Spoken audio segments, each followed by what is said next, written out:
거짓에 미혹당하지 말아야 합니다. 거짓에 미혹당하지 말아야 합니다. 라고 하는 제목으로 준비된 하나님의 말씀 증거하도록 하겠습니다. 여러분, 요즘 코로나 사태가 심상치 않습니다. 오늘 교회 차량 운행하면서 차 안에 탔던 권사님들의 이야기를 들어보니까 그렇게 말을 하더라고요. 코로나 확진자가 우리나라에 왜 이렇게 많이 발생하는 거야? 380명이 넘었대. 큰일 아니야? 그렇게 이야기를 주고 받으시더라고요. 정말 사태가 심상치 않습니다. 오늘 기도자께서도 코로나19 바이러스 걱정이 된다, 도와달라 그렇게 기도하셨는데 정말 맞아요. 기사를 보니까 미국의 경우 하루 확진자 수가 어느 정도인가 보았더니만 20만 명, 19만 5천 명이 넘고 20만 명 가까이 되는 수가 매일 확진이 어린다라고 합니다. 하루 사망자 수가 2천 명이 넘는다. 2천 명. 지금까지 코로나로 인하여서 사망한 이들의 숫자가 25만 명이 넘는다 라고 하는 기사를 본 바가 있습니다. 대단한 거예요. 하루에 코로나에 걸리는 확진자 수가 20만 명이라고 한다면, 우리 이옥현 장로님 동두천에서 매주일마다 여기까지 오시잖아요. 한 3시간 이상 투자를 해야 여기 겨우 도착을 하시죠. 제가 알고 있기로 동두천 시에 살고 있는 인구수가 9만에서 한 10만이 추가가 안 되는 것으로 알고 있습니다. 하루에 동두천에 살고 있는 시민수 두 개를 합쳐야 되는 거예요. 그렇게 많은 인원이 매일매일 미국에서 확진자가 발생하고 있다라고 하는 거예요. 우리가 살고 있는 부천시는 조금 인구수가 많이 있습니다. 그런데 그렇다고 할지라도 20만 명으로 기준하면 한 3, 4일이면 우리가 살고 있는 부천시 인구와 보급만 되는 거예요. 그러니까 어마어마한 일들이 지금 미국에서 벌어지고 있습니다. 미국의 일만이 아닌 거예요. 지금 우리가 살고 있는 이 나라 대한민국, 그죠? 앞에서도 말씀을 드렸다시피 400여 명 가까이가 이제 확진자 수가 발생이 되는 거예요. 계속해서 통계를 내보니까 300명 이상, 전문가들은 그렇게 이야기를 합니다. 이러다가는 1000명, 하루 확진자 수가 1000명에 이르는 것은 시간 문제이다. 그렇게 이야기를 합니다.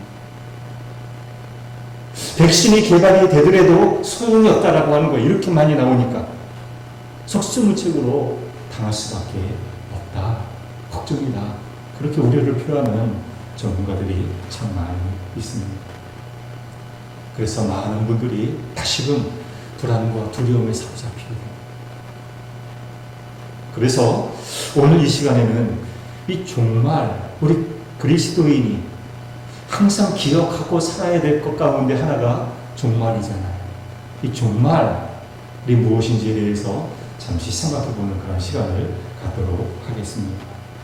여러분, 종말이 무엇입니까? 종말은 일반적으로 끝, 마지막이라고 하는 뜻을 가진 단어임은 다들 이렇게 아시는 바일 것입니다. 특히 우리 기독교에서는 종말을 예수 그리스도의 재림으로 인하여 이루어지는 인류 최후의 심판의 날, 그렇게 해석을 하고 있습니다. 여러분, 그런 날이 올까요? 예수님께서 재림하심으로 인류가 종말을 보하는 그런 날이 정말 올까? 우리는 안 왔으면 좋겠잖아요. 반신반의하는 분들 많잖아요. 그러나 성경은 여기에 대해서 분명하게 답을 주고 있습니다. 그렇다. 반드시 주님께서 다시 오시고 이 세상의 종말 때가 분명히 온다라고 하는 거예요. 요한복음 14장에 보면 예수님께서 제자들에게 하시는 말씀이 소개되고 있습니다. 내 아버지 집에 거할 곳이 많도다. 그렇지 않으면 너희에게 일렀으리라. 내가 너희를 위하여 거처를 예비하러 가노니 가서 너희를 위하여 거처를 예비하면 내가 다시 와서 너희를 내게로 영접하여 나 있는 곳에 너희로 있게 하리라. 예수님께서 하신 말씀입니다. 미쁘시고 신실하신 예수님께서 하신 말씀이라고 한다면 우리는 누가 뭐라고 해도 이 말씀을 믿어야 되는 거죠. 그런 사람이 진짜 그리스도인인 거죠. 자, 예수님께서 다시요, 내가 다시 와서 너희를 내게로 영접하여 나 있는 곳에 너희로 있게 하리라 천명하셨습니다. 그런가 하면 부활하신 예수님께서 40일 동안 제자들과 함께 이 세상에서 생활하시다가 사람들이 지켜보는 자리에서 부활 승천하시는 모습이 사도행전 1장에 자세히 기록되어 있습니다. 거기 9절 이하에 있는 말씀을 제가 읽어드리겠습니다. 이 말씀을 마치시고 그들이 보는데 올려져 가시니 그러니 그를 가리어 보이지 않게 하더라. 올라가실 때에 제자들이 자세히 하늘을 쳐다보고 있는데 흰옷 입은 두 사람이 그들 곁에 서서 이르되 갈릴리 사람들아 어찌하여 서서 하늘을 쳐다보느냐. 너희 가운데서 하늘로 올려주신 이 예수는 하늘로 가심을 본 그대로 다시 오시리라 말씀하셨습니다. 다시 오신다라고 하는 거예요. 다시. 여러분, 성경의 마지막 책 하면 요한계시록이잖아요. 성경의 마지막 책, 신앙의 마지막 책이기도 하고 앞으로 장차 이루어질 일들에 대해서 예언되어 있는 책 요한계시록이라고 하는 사실을 다들 아실 것입니다. 요한계시록 마지막 장 22장에 있는 말씀입니다. 보라, 내가 속히 오리니 이 두루마리의 예언의 말씀을 지키는 자는 복이 있으리라 하더라. 보라, 내가 속히 오리니 내가 줄 상이 내게 있어 각 사람에게 그가 행한 대로 갚아주리라. 20절입니다. 이것들을 증언하시니가 이르시되 내가 진실로 속히 오리라 하시거늘 아멘. 주 예수여 오시옵소서 라고 마지막 장은 기록이 되어 있습니다. 오신다라고 하는 것, 이게 기독교의 핵심 교리입니다. 오늘 성경 본문도 이것을 말하고 있습니다. 여러분, 우리는 이미 데살로니가서가 어떤 성경인지를 알고 있는 사람들이잖아요. 데살로니가 전서, 데살로니가 후서를 우리가 며칠 전에 살펴본 바가 있습니다. 몇 주 전에. 임박한 종말 사상에 젖어서 살아가고 있는 성도들, 데살로니가 교회 교인들에게 임박한 종말 사상을 가진 사람들은 어떠한 자세로 살아야 되는 것인가? 여기에 대해서 일러준 서신서가 데살로니가서이다 라고 하는 것을 알고 있습니다. 데살로니가 후서 1장 10절에 있는 말씀입니다. 그날에 그가 강림하사 그의 성도들에게서 영광을 받으시고 모든 믿는 자들에게서 놀랍게 여김을 얻으시리니 이는 우리의 증거가 너희에게 믿어졌음이라. 그날에 그가 강림하사 그의 성도들에게서 영광을 받으실 것이라고 말씀하고 있습니다. 강림. 오늘 본문 1절도 한번 보십시다. 형제들아, 우리가 너희에게 구하는 것은 우리 주 예수 그리스도의 강림하심과 우리가 그 앞에 모임에 관하여. 예수 그리스도의 강림, 다시 말하면 재림, 정말 마지막 날, 그날, 거기에 대해서 말씀을 하고 있습니다. 사랑하는 여러분, 그날은 반드시 있을 것인데 그래야 우리의 믿음이 헛되지 아니할 수가 있는 것이잖아요. 주님의 재림은 반드시 있어야 되고 반드시 있을 것이라고 말씀하셨는데 오늘날처럼 불안과 두려움이 극대화된 이 시대에서 주님의 재림이 한층 더 가까워진 것 같은 느낌이 드는 이 시대에서 우리는 어떻게 살아야 될까요? 우리 성도들의 자세는 어떠해야 될까요? 마지막 시대에 무엇이 하나님의 뜻일까요? 여기에 대한 답변을 한번 들어봐야 되겠습니다. 사람의 말이 아니라 성경에서 뭐라고 말씀하고 있는지 진리의 말씀을 우리는 들어봐야 되겠습니다. 2절입니다. 영으로나 또는 말로나 또는 우리에게서 받았다 하는 편지로나 주의 날이 이르렀다고 해서 쉽게 마음이 흔들리거나 두려워하거나 하지 말아야 한다는 것이라. 다시 한번 읽어드립니다.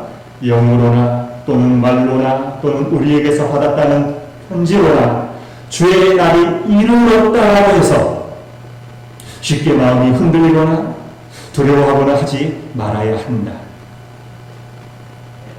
이 말씀을 통하여서 그 당시 데살로니가 교회 성도들이 어떤 상태에서 주님을 섬기고 있었는지를 우리는 충분히 미루어 짐작해 볼 수가 있습니다.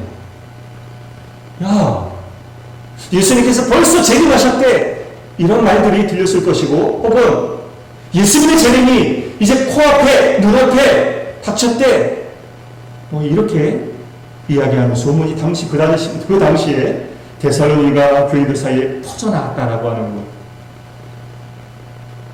그러다 보니 어떤 반응이 나타났겠습니까?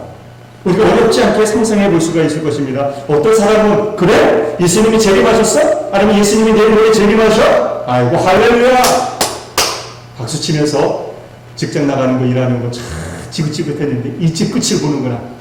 이제 내가 힘을 싣고 저 깊은 동굴에 들어가서 주님을 맞이할 준비나 해야지. 그렇게 반응하는 사람도 분명히 있었을 것입니다. 또 그런가 하면 어떤 사람은 아이고 이거 큰일 났네, 큰일 났어. 난 아직 주님을 위해서 별로 한 일도 없는데, 맞을 준비가 되어 있지 아니한데, 심판대 앞에서 꾸준히 들을 일이 있는데 이거 어떻게 해야 되나, 이런 두려움과 불안에 어찌할 바를 모르는 사람도 분명히 있었을 거예요. 자포자기하는 사람도 분명히 있었을 거예요. 그랬으니까 그 당시에 교회의 분위기가 어떠했을까요? 어렵지 않게 우리는 알 수가 있습니다.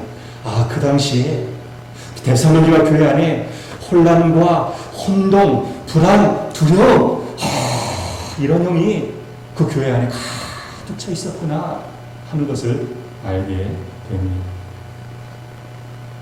여러분, 우리가 종말을 이야기할 때 두 가지 경향을 생각해 봐야 합니다.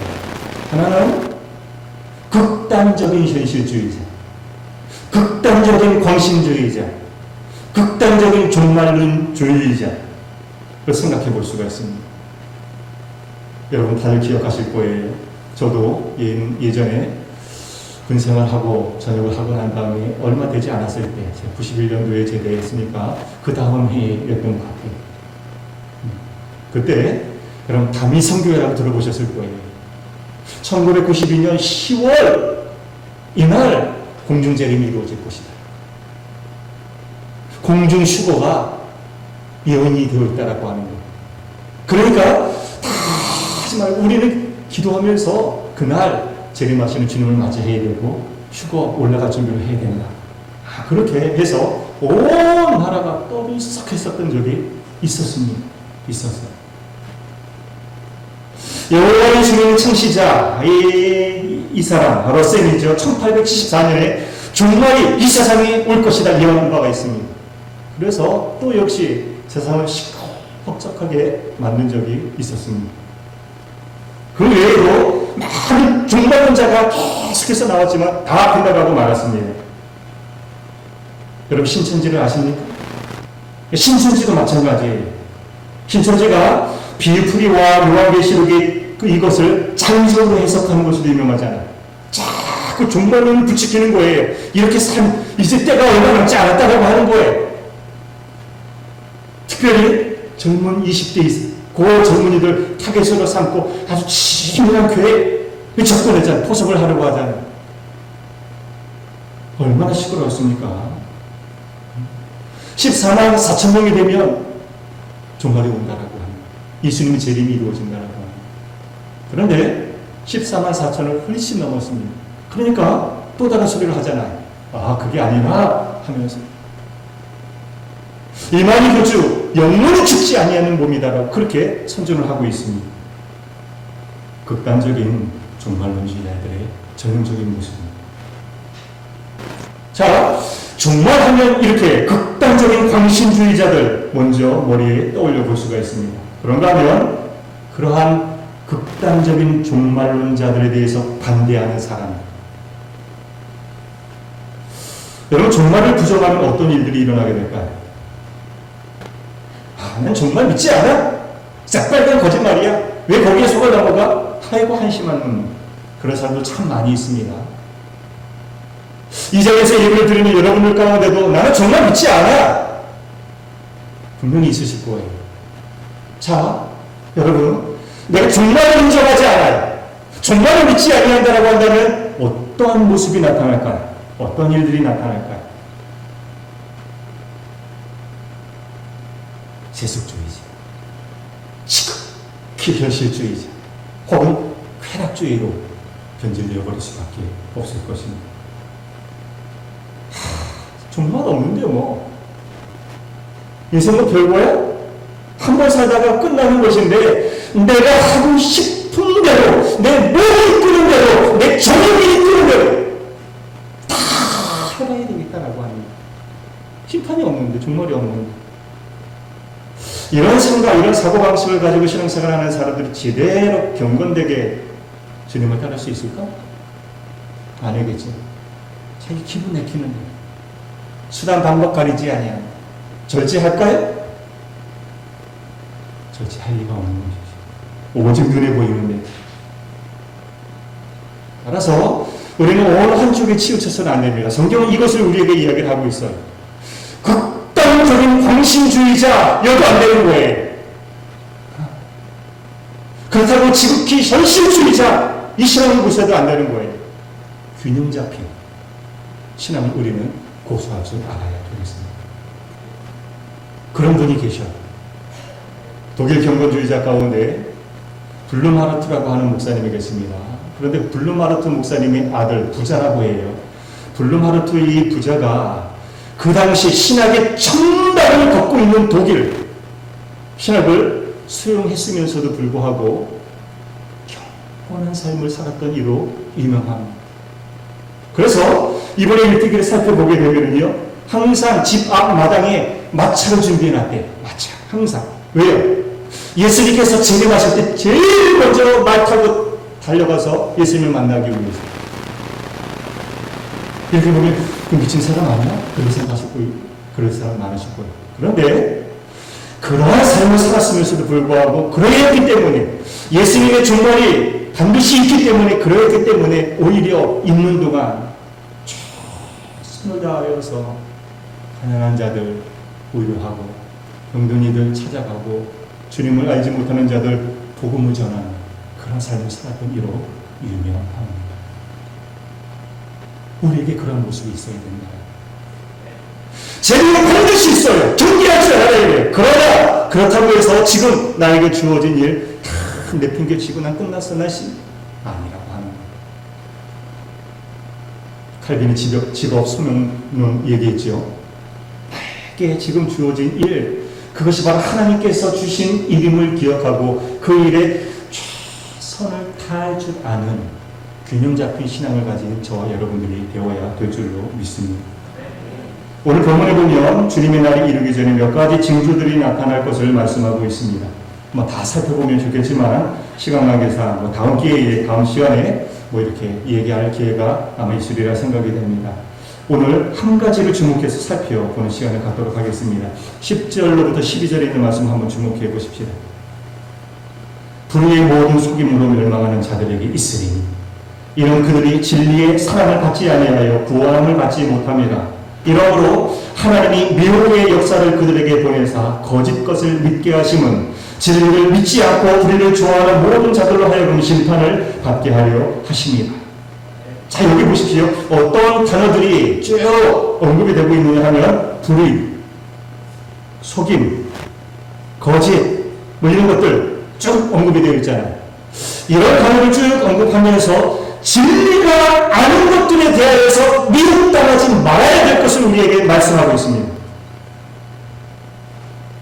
예수님께서도 소묵시루라고 일컬어지는 마태복음 24장을 통하여서 우리에게 그렇게 말씀하셨어요. 마태복음 24장 4절에 보면 예수께서 대답하여 이르시되 너희가 사람의 미혹을 받지 않도록 주의할지니라 말씀했어요. 사람의 미혹을 받지 말라고 하는 미혹이 무엇입니까? 미혹? 제 아내 이름인가? 미혹이죠. 미혹. 사람을 교묘하게 속이는 일, 미혹. 여러분, 자칭 선지자라고 일컫는 자들 참 많이 있어요. 자칭 메시아라고 일컫는 자들 얼마나 많이 있습니까? 그런 교주도 있잖아요. 여러분, 거짓 선지자들이라고 하는 사람들, 그런 사람들 보면은요, 참 겉으로 볼 때는 평범해 보이는 사람인 것 같은데 어떤 매력이 사람의 마음을 꽉 끌어들이는 힘을 가진 것 같아요. 그러니까 거기에 다 휩쓸리게 되잖아요. 자기를 믿어야 된대. 자기 말을 따라 구원을 얻을 수 있대. 이런 환승을 불어넣었습니다. 여러분, 앞에서 다미 선교 이야기를 잠시 했는데, 다미 선교회가 있었을 때에 얼마나 많은 사람들, 평신도뿐만 아닌 거예요. 얼마나 많은 목회자들이 거기에 미혹되었는지 몰라요. 또 수많은 신학생들도 거기에 미혹이 되었습니다. 미혹하는 영들, 이것이 분명히 있는 거예요. 있어요. 여러분, JMS라고 정명석이라고 하는 말 들어보셨나요? 잘못되어서, 분명히 잘못이 있어서 감옥에까지 들어갔다 왔음에도 불구하고 교주처럼 떠받들고 있어요. 지금도. 이런 것들을 보면 뭔가 정말 사람들의 마음을 끌어들이는 그런 힘이 있는 것 같아요. 미혹의 영이 있는 거예요. 강력한 영이 있어요. 그렇기 때문에 우리는 신앙생활을 잘 해야 되고 건강한 공동체에 속해 있어야 됩니다. 사랑하는 여러분, 우리 하람교회는 어떠한 공동체입니까? 건강한 공동체인 줄로 믿습니다. 이 공동체, 귀하게 여기지 말고 이 공동체에서 벗어나는 삶을 살지 마시기 바랍니다. 3절에 있는 말씀 같이 한번 읽어보시겠습니다. 3절 시작. 누가 어떻게 하여도 너희가 미혹되지 말라. 먼저 배교하는 일이 있고 저 불법의 사람 곧 멸망의 아들이 나타나기 전에는 그날이 이르지 아니하리니. 여러분, 배교는 불신이 아닙니다. 불신은 아예 처음부터 기독교 복음을 거부하는 거예요. 믿지 않는 거예요. 배교는 무엇입니까? 처음 가지고 있는 신앙, 그걸 믿었던 신앙을 한때 교회에 속했던 사람의 신앙을 버리는 거. 그게 배교입니다. 배교. 이런 사람들이 많이 일어나잖아요. 왜 기독교 신앙을 버립니까? 왜 처음 가졌던 신앙을 버리는 것일까요? 그 이유가 무엇일까요? 잘못된 가르침이 미혹되기 때문에. 여러분, 이단들의 주 목표가 누구일까요? 불신자일까요? 천만의 말씀입니다. 그들의 주 목표는 기성교회의 신자들을 미혹해서 빼오는 거예요. 그래서 그들끼리 추수꾼들이라고 얘기를 해요.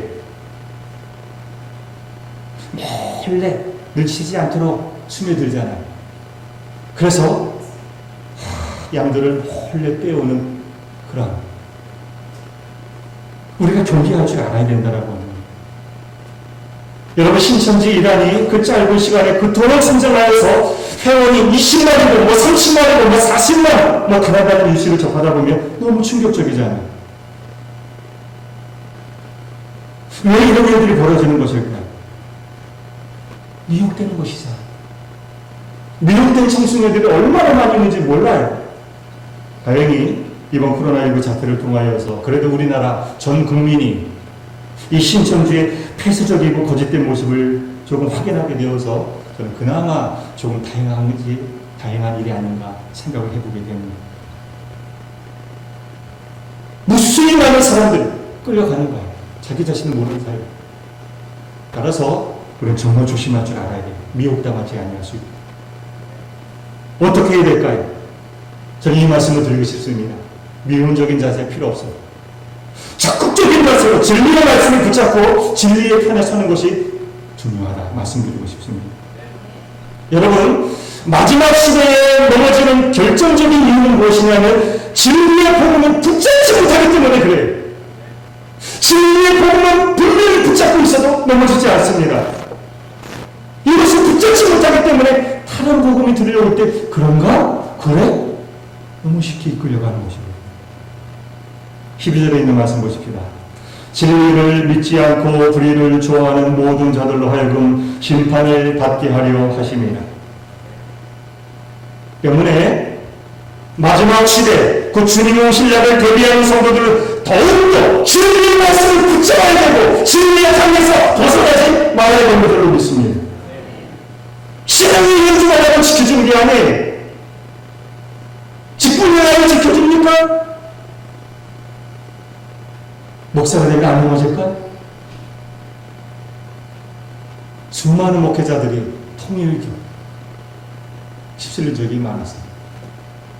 장로, 권사되면 안 넘어질까요? 천만의 말씀입니다. 교회의 식구이 나를 지켜주는 것이 아니라 말씀이 나를 지켜주는 줄로 우리는 믿어야 됩니다. 그냥 말씀이 분명하지 않으면 다 넘어가요. 다. 베드로전서 1장 24절 이하에 있는 말씀 25절까지 읽어드리겠습니다. 너희가 거듭난 것은 썩어질 씨로 된 것이 아니요 썩지 아니할 씨로 된 것이니 항상 있는 살아있고 항상 있는 하나님의 말씀으로 되었느니라. 그러므로 모든 육체는 풀과 같고 그 모든 영광은 풀의 꽃과 같으니 풀은 마르고 꽃은 떨어지되 오직 주의 말씀은 세세토록 있도다 하였으니 너희에게 전한 복음이 곧 이 말씀이니라. 썩어질 씨 필요 없습니다. 근데 하나님의 말씀은 썩어질 씨가 아니에요. 그런 씨가 아니래. 여러분 모든 것은 다 시들어버리고 말잖아요. 이 말씀 그대로 모든 육체는 풀과 같잖아요. 모든 영광도 마찬가지. 풀의 꽃과 같아서 다 마르고 떨어질 수밖에 없어요. 그러나 진리의 말씀, 성령의 말씀, 그 말씀을 붙잡고 갈무리하고 그 말씀 가운데 살아가는 자는 결코 무너지지 아니하게 될 줄로 믿습니다. 영원 세세토록 있도다. 이렇게 말씀하고 있습니다.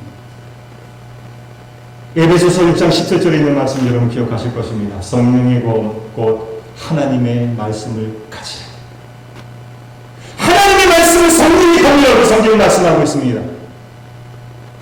성령의 마음을 갖지 않으면 다 넘어질 수밖에 없다라고 하는 것. 여러분 이단이 무엇입니까? 겉은 기작은 똑같잖아요. 진짜와 가짜는 똑같아요.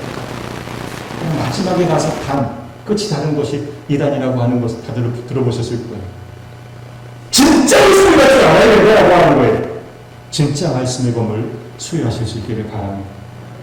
히브리서 4장 12절 말씀을 보면 하나님의 말씀은 살아있고 살았다라고 되어 있습니다. 믿으십니까? 하나님의 말씀은 살아있고 활력이 있어 자기의 말씀 어떤 것보다도 유리하여서 혼과 눈과 눈, 관절과 골수를 찔러 쪼개는 것이 하나님의 말씀이라고 되어 있어요. 사람의 마음의 생각과 뜻을 판단할 수 있는 능력이 바로 성경 말씀이라고 되어 있어요. 하나님의 말씀. 여러분 어설프게 말씀을 알고 있으면 오히려 미혹을 받을 수밖에 없습니다. 조심해야 돼요. 여러분 칼도요, 칼 나름이 무딘 칼 가지고 있을 필요 없어요. 무딘 칼로요 무 하나 제대로 자르기 힘듭니다. 날카로운 칼이 있어야 되는 거예요. 날카로운 칼이 있어야 질긴 고기도 쑥싹쑥싹 썰어낼 수가 있는 거예요. 따라서 예리한 말씀의 검을 다 수여하실 수 있기를 바랍니다. 그러면 사탄의 대결을 끄집고 쪼개고 잘라내고 부서뜨릴 수 있는 여러분이 될 수 있는 줄로 믿습니다. 말씀을 맺겠습니다. 많은 사람들이 불안해하는 이 작금의 시대에 우리는 과연 무엇을 붙잡고 어떠한 자세로 살아가야 될 것인가? 이런 베이스로 말씀을 가까이 하는 삶을 살아야 해요. 혼돈의 시대에 있어. 여러분 큐티 가볍게 여기지 마십시오. 우리가 2번 큐티 세미나를 가지고 오늘 이 예배 후에 이제 간증을 듣는 시간을 가질 거예요. 참석해 주실 수 있습니다.